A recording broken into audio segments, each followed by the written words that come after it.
Welcome to Defense Talks and our Executive Video Spotlight series. We're here with Ken Parrotte, Program Manager for DISA and Defense Agencies at Okta. Ken, thank you so much for joining us. Absolutely. Thanks, Wyatt, for having me. Appreciate it. So I'd like to start with the question, how can the Department of Defense, from your perspective, clearly one of the largest organizations in the world, how can it be nimbler and more innovative? Yeah, absolutely. So I think the DoD has a good structure of having these good pockets of innovation today. Historically, DoD maybe has not been the most nimble organization. So how do we look to drive innovation in that structure? So I think one of the key components in doing so is focusing on more strategic, maybe small efforts and scaling those up. So being able to keep in line of sight versus having these big programmatic efforts that may be more focused around or maybe lose sight of that end goal down the road. And by doing so as well, like how do we look to adopt and leverage commercial technology? So as we look to innovate and drive that agility, being able to leverage things like the cloud and vehicles like JWCC, for example, being able to do those types of actions and really help drive innovation is something to be looked at. So how do we, one, help drive the acquisition strategy within DoD, but then also be able to focus more strategically around some smaller initiatives, scale those up, versus then maybe going after these big programmatic high dollar amount contracts that kind of lose sight of scale, have a lot of visibility, and are sometimes harder to meet that end goal in mind. So, I think being able to start to go down that path of leveraging the cloud is important. And here at Okta, one of the things that we definitely are striving to do is help enable these our DoD partners by allowing them to access any type of technology wherever they are. So it's really exciting to be able to help partner with DoD in that sense and almost act as a Swiss Army knife in the sense of working with the different technologies that are supported within the DoD and then kind of taking it from there and helping to drive the innovation.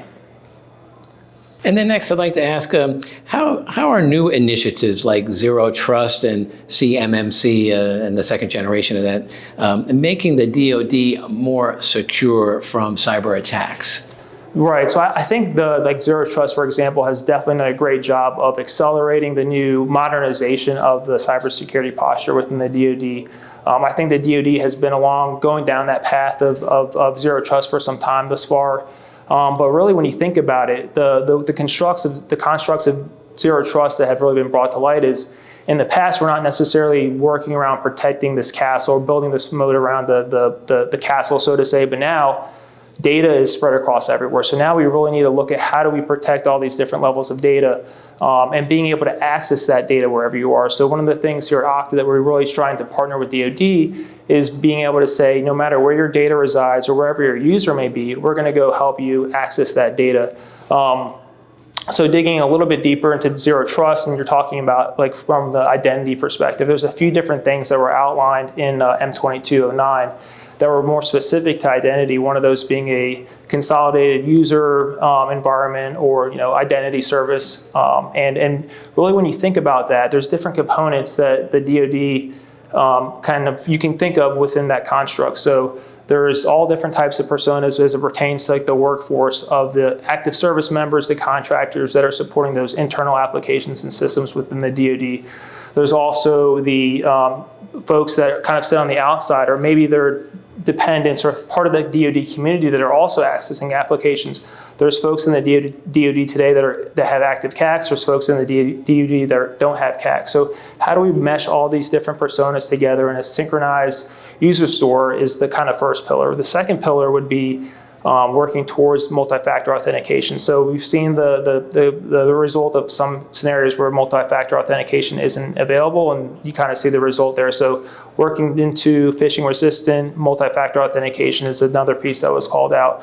And then lastly, the idea of being able to see device-level signaling within an identity solution. So if I'm talking to an endpoint tool or mobile device manager, how do I coordinate that action from that piece or that sensor within an environment and put it back onto the identity provider and maybe not allow an authorization? So really when you're thinking about zero trust and bringing that to the forefront is be really enabling that wherever we are. So here at Okta, we want to be able to say, hey, we're going to be cloud agnostic, we're going to be vendor agnostic, and make sure that we work in that process of zero trust to automate that stack. So really exciting time for us here right now. Our Okta military cloud is getting stood up, so we're ready. The time to value to start leveraging Okta to support the DoD is at a great point for us. So we're really excited to support the mission here.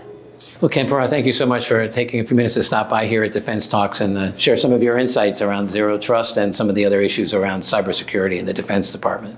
Absolutely, thank you.